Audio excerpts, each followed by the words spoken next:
I think I finally figured out BlackRock's true purpose. Because the big banks have been controlling the world for decades before BlackRock came on the scene. Hundreds of years even. So what use do the big banks have for this new upstart company called BlackRock? Well, we've been doing a lot of research around this channel about how BlackRock works and what they are. And we've been learning how basically no matter where you look in the markets, BlackRock and Vanguard are the top shareholders of every company. And it doesn't matter what industry you look at, you're gonna find their names at the top of every list, even in competing industries like oil and gas and green energy. And all along, I've been working on a theory that there has to be some reason why BlackRock is useful to the big banks and the money that controlled the world long before they came along.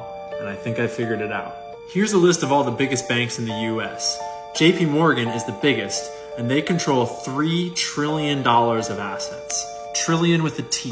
If you've heard of the S&P 500, what that is the 500 biggest companies in the American stock market. That's companies like Apple and Microsoft and Amazon, Tesla, ExxonMobil. This graph is showing all the companies in the S&P 500, and the bigger the box they have, the more money their company is worth. And Apple is the biggest one. All combined, the S&P 500 is worth $36 trillion.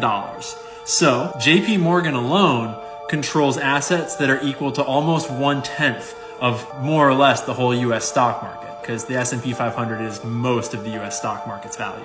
That's a lot of power that JP Morgan has. But then imagine all of these banks all having similar interests and kind of being buddies and kind of getting along when they eat up all the smaller banks and keep control of the world for themselves. Let's not forget that a lot of the most powerful banking institutions of today came out of power systems that long outdate the United States of America. So why did they let this company named BlackRock come along and suddenly start controlling $10 trillion in assets? That's right. BlackRock controls more than 3 times as much assets as JP Morgan Chase does. And BlackRock was only founded like 30 years ago or something. The answer can be found in what BlackRock does. BlackRock manages funds like exchange-traded funds and index funds, which most of our retirement money is invested with. Most of the money that BlackRock and Vanguard are playing with in the market is actually ours. It's actually our retirement money and our index funds and our exchange-traded funds. You know, these banks seem awfully powerful when you see numbers like $3.2 trillion. But what if I told you that we actually have more money than that? That's right. And our power has been on the rise lately. In 2011, retail investors represented just 10% of the market. In 2021, retail investors were over 22% of the market, reaching $7.2 trillion of capital invested.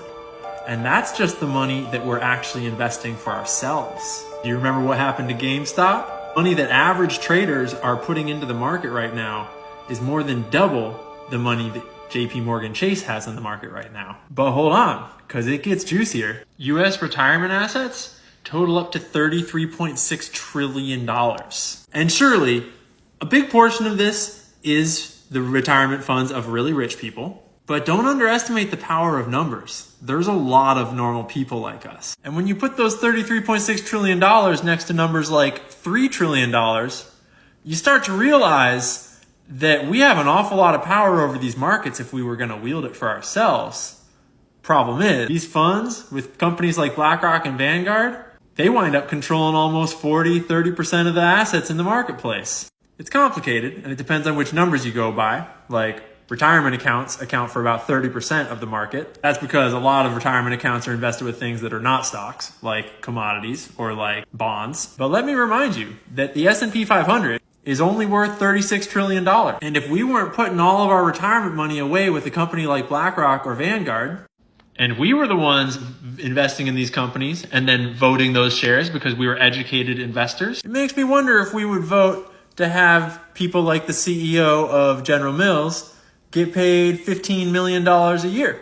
Makes me wonder if we would put up with our pharmaceutical companies pulling this kind of shit on us if we had a huge amount of voting power in those companies with our shares. But we're not, because most of our retirement money goes to BlackRock or to Vanguard so that they can invest it for us into the market and they can have all the share voting rights that goes with all those shares. And all these banks can keep being the biggest players in the marketplace and controlling how it all works. You know, I wonder how much all these banks total up to.